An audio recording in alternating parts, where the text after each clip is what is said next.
Exactly. So your body is believing it's living in that future reality in the present moment. Now think about this. The stronger the emotion you feel from some condition in your life, the more altered you feel inside of you, the more you narrow your focus on the cause, and the brain freezes an image and takes a snapshot. And that memory now is embossed in the brain. It's branded in there. So then people think neurologically within the circuits of those past experiences, and they feel chemically within the boundaries of those emotions. And the stronger the betrayal, the stronger the trauma, the more the body's living in the past, right? Crazy. So how do you reverse that? So now, if you truly got passionate about a future, we've all done this. You get a wild idea in your mind and you start holding on to that vision and you're preoccupied with it.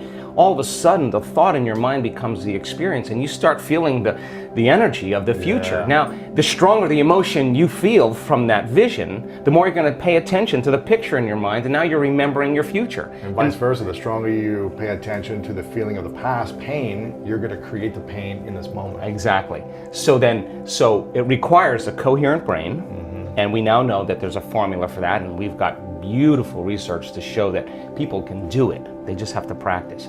And it requires a coherent heart, because resentment, frustration, impatience creates a very incoherent heart. Yeah. And when that heart becomes incoherent, you stop trusting yourself. There's no energy there. You stop trusting in your future.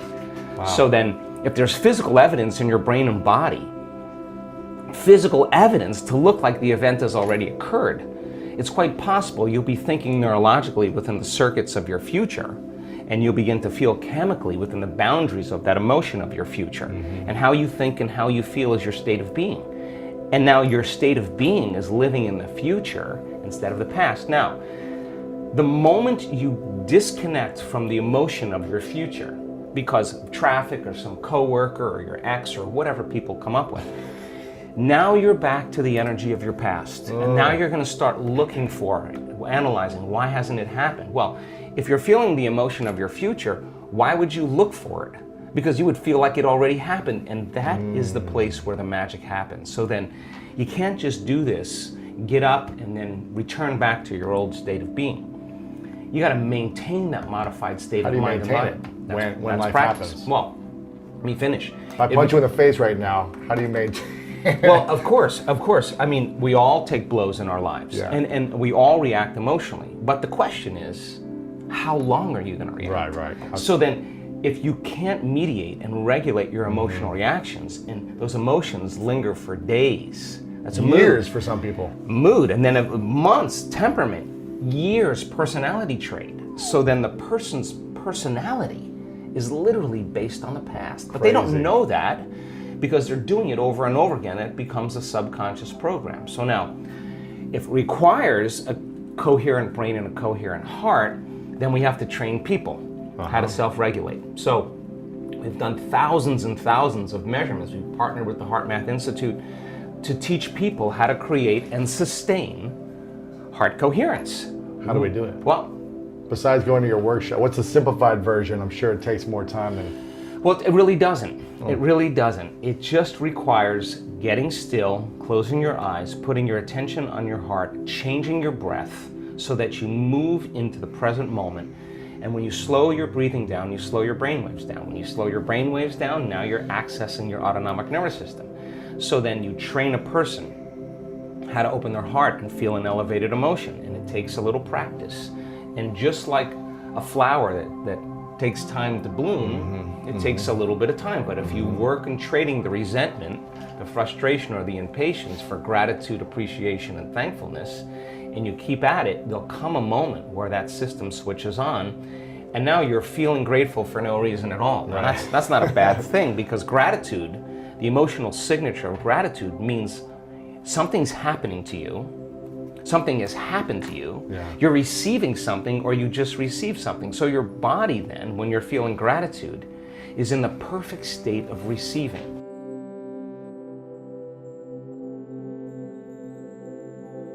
It's a great dialogue, because I think this is a time in history where it's not enough to know. This is a time in history to know how. And if you rewind the tape 10 years ago, you know, information was the thing that stimulated thought, stimulated new ideas. And as we learn new things, we make new connections in our brains. So as we begin to add new stitches into that three-dimensional tapestry in our mind, we're beginning to cause our mind to function in new ways. But the key then is to apply it, to personalize it, to do something with it. And 10 years ago, when I got in front of an audience and talked about the application, nobody wanted to step outside that philosophical, theoretical, intellectual realm, right? Because doing something means you're going to have to change something about yourself. Painful. Yeah, you're going to get uncomfortable, right? And I think we're in an age of information. And in an age of information, ignorance is a choice. And because of technology, we have access to so much content. And information creates awareness. And awareness is consciousness. And you can't have consciousness without energy. They work together. So there's an energetic change, I think, that's taking place in the world right now, where people are so informed that old models, old paradigms are beginning to break down, whether it's the medical model, or the religious model, the education model, journalism, the economy, politics. It's all beginning to come to the surface because something else has to come out. And I think that one of the things that people are realizing is that you don't have to be a Buddhist monk to do this, or a nun with 40 years of devotion. You just got to understand the formula. And just like any skill or anything you learn, you got to go from thinking to doing to being. You got to take knowledge, you create the experience, and if you keep doing it over and over again, you start getting a skill, or you start getting wise about how to do it. And you know that you know how to do it. Well, in the last 10 years, we have assembled a scientific team. And let's see if you can really make significant brain changes. I don't want those changes to just be in your mind. I want them to be in your brain. I want to be able to see before and after pictures to say, that person has a significant change after a traumatic brain injury, or anxiety, or depression, or a cyclic mood disorder, or a stroke. We want to see that there's been significant change. At the same time, let's measure your brain in real time, and let's look to see what that transformation process looks like. And in the discovery, Louis, of that process, we gained so much knowledge about what that transformational process looks like. In other words, I can tell you without a doubt that if you're analyzing your life right now within some disturbing emotion, that 100% of the time you're going to make your brain worse. If you think about your life, if you're stuck in an emotion, like you're frustrated, you're angry, you're fearful, resentful, and you're thinking within that emotional state. In other words, you can't think greater than how you feel.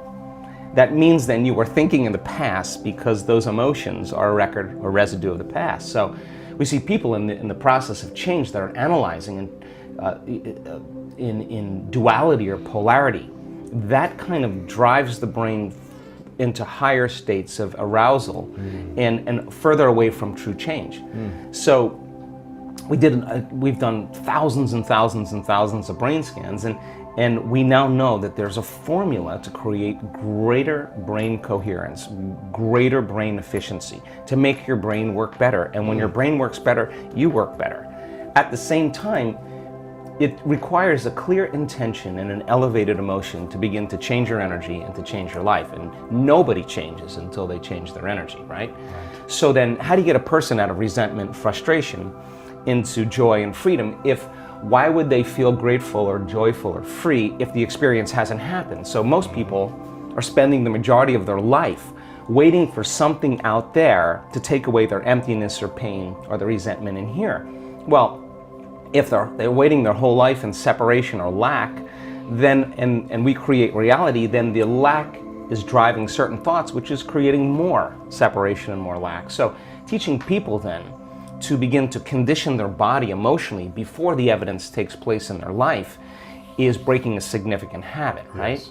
So instead of living by cause and effect, now we're beginning to cause and effect. So the moment you start feeling whole and grateful, we now know your healing will begin at that moment.